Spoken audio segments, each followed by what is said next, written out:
it's the old age, this is the new age. I wanted to come over here to America and show the American public the new era of the fighting Irish, and I brought my whole country with me. We don't, if one of us go to war, we all go to war. What's going on? Thank you so much for coming back for another video. Hit that subscribe button if you're new to the channel, much appreciated. I put out videos, I think, pretty much every day or every other day, so you want to hit that subscribe button so you can be alerted, I think, as to when my videos are up. If not, just come back to the channel now and again, and I'm sure you'll see something that you want to watch and enjoy. Alright, so quick one.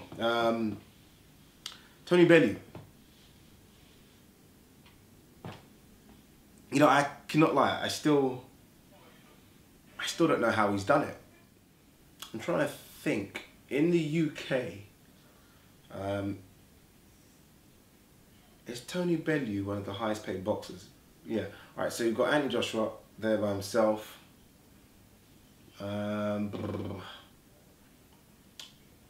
David Haye. I'd say David Haye guarantees himself over $1 million for every fight, which is good money, which is very good money. Tony Bellew, more than Kell Brook? Yeah, probably in his last 2 or 3 fights, I think he's probably... No, Golovkin would have paid Kell Brook well. Amir Khan... So I think Tony Bellew's in the top 5, so I think you would go AJ, Haye, Brook, Khan, Bellew. Yeah. See, the thing for me though, is that I can make an argument for all the other guys and say, okay, world class, world class, world class, world class at the time. David Haye, not so much anymore, but at the time. So they all kind of deserved, I think, their paydays. They all deserved it. Tony Bellew, still not sure. Okay, forget the freak show that was David Haye. We'll talk about that in a minute. His biggest win still would be Cleverly at cruiserweight, and Cleverly's a light heavyweight. We've seen that. That's his biggest win. That's shocking. That's shocking. You know, someone did compare him to McGregor and said he's kind of our version of McGregor. I guess they meant English in terms of how he speaks and sells a fight. And I almost think that's disrespectful to McGregor. Very disrespectful.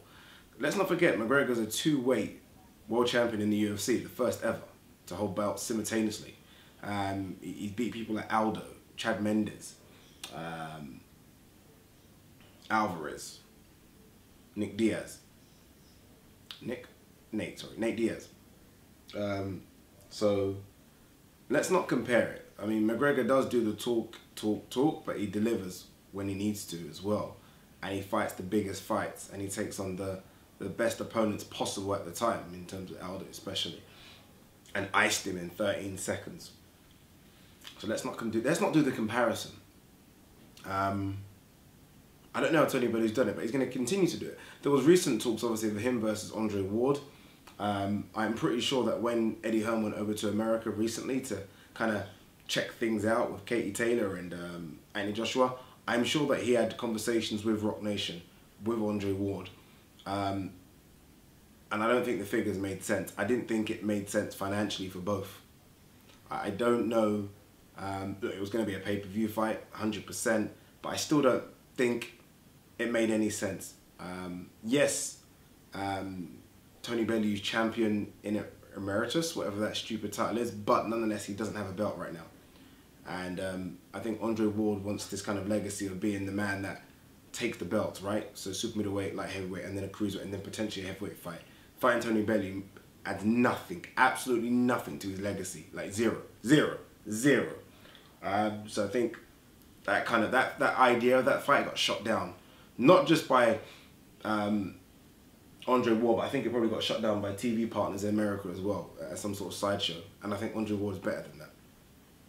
So what does it leave us with? It leaves us with almost another guy that is still one of the highest paid boxers in Britain, but has done nothing for years. Absolutely nothing for years. And David Haye. So we're going to probably have David Haye versus Tony Bellew rematch. You know it was coming because both of them started to mention each other again. They know how to sell a fight. They know what they're doing. I just don't think people should fall for it this time. They're both going to start talking about each other, which they've done. I think Tony Bellew done an interview recently saying stuff about David Haye. David Haye kind of rebutted it and done an interview. I think it was with IFL Fight Hype, saying stuff about Tony Bellew. Getting the ball rolling slowly but surely. They've probably been in negotiations for about a month, let's be honest. And now it's a case of, okay, let's try and start this. Let's start this little verbal warfare to get the crowd going again. One thing I will say is that as much as I think, you know what I think? I don't think it's a joke fight.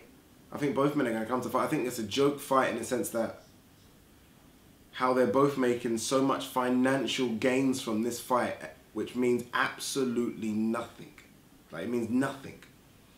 It's not as though David Haye was the king of the heavyweight division and has been dominating for maybe a couple of years or has a belt, and Tony Bellew just been destroying everyone at cruiserweight and then stepped up to fight David Haye and it was like, oh, this is going to be exciting. This is a guy in David Haye that's been out for a couple of years, came back and fought 2 cabmen, beat them on a comedy show station, and then Tony Bellew, who fought Ilungu Makabu, who I've watched personally live, isn't fantastic, and then David Haye's friend beat them and called out David Haye, and it's just ridiculous. It's ridiculous. But nonetheless, they're going to get it on again. And look, figures-wise, it makes sense. It done well pay-per-view for all we know. I think it did, probably. I think it probably done more than 500,000, which is unbelievable. And it sold out in seconds or minutes. And it's going to do the same thing again because everyone wants to see that rematch. I mean, can Tony Bellew really beat David Haye? David Haye, let's be honest, was winning the fight up until his injury, but it wasn't dominating, but he was winning. And I think he would have gone on to win. But how much do people trust? Look, David Haye's body's breaking down. It's breaking down right in front of us. It looked like a Ferrari, but clearly has a Skoda engine. It just can't go. So how are we going to take this seriously? Remember, this is a guy that was supposed to retire at 30? Was that it? I can't remember. I promised my mum I'm going to retire at 30, and lo and behold, I'm back, and I'm back, and I'm back again now. I don't know I don't know why people take David Haye so seriously. I don't. I think he's a cool guy, but I don't know why we take him seriously. I don't know. I'm not sure, but this is the fight that's definitely going to happen. I mean, you kind of look at where they both can go, and both are struggling. Both of them, I think, could match up well against Parker, maybe, but he's obviously got to fight against Yuri Fury. Neither of them are going to get Deontay Wilder. Neither of them are going to get Anthony Joshua, and Tyson Fury's on the sidelines. So I guess the British public are going to pay for this again. You know, sometimes I sit there and I do wonder what American fighters think about this. Especially with Tony Bellew. I mean, they must look at the paycheck that he's possibly going to get and think, and then go onto his box record and think, how the has he done this? How's he done this? Like, again, bringing back to that comparison with Conor McGregor, a lot of people are talking about how Conor McGregor has done this in terms of got the money for the Floyd Mayweather fight, but then you look at his record and think, oh, okay, your mouth does match your record a little bit, not a lot, but a little bit. Bellew's mouth doesn't match his record at all, but yet he's going to be on pay-per-view again. I say again because let's not forget Nathan Cleverly, and he's going to earn a shitload of money. And David Haye's going to be on pay-per-view again and earn a shitload of money as well. And both of them have done nothing in the ring of any note recently. It's almost a joke. It's almost a joke. And then you've got good fighters out there that maybe don't talk as well, that are in fantastic fights that aren't earning their kind of money. And James DeGale's one that springs to mind straight away. I think James DeGale's a fantastic fighter. I think talks well, but there's no way James DeGale's earning David Haye or Tony Bellew money of recent. It's just not possible. What do you guys think? Are you guys going to tune in for the fight? I will. Let's be honest, I will. It's intriguing, but are we almost being sold a con again in a weird way? What are we being sold? I mean, Tony Bellew beat David Haye, and all of a sudden Tony Bellew was a threat at heavyweight. He beat a one-legged David Haye, and all of a sudden he was a threat at heavyweight. It's strange because on the weekend, Jamal Charlo beat Highland. Again, someone that was going through injuries, and everyone was like, but he's injured. But he's injured. Tony Bellew beat a one-legged David Haye, and it's almost like Tony Bellew versus anyone at heavyweight. It's like, calm down. Calm down.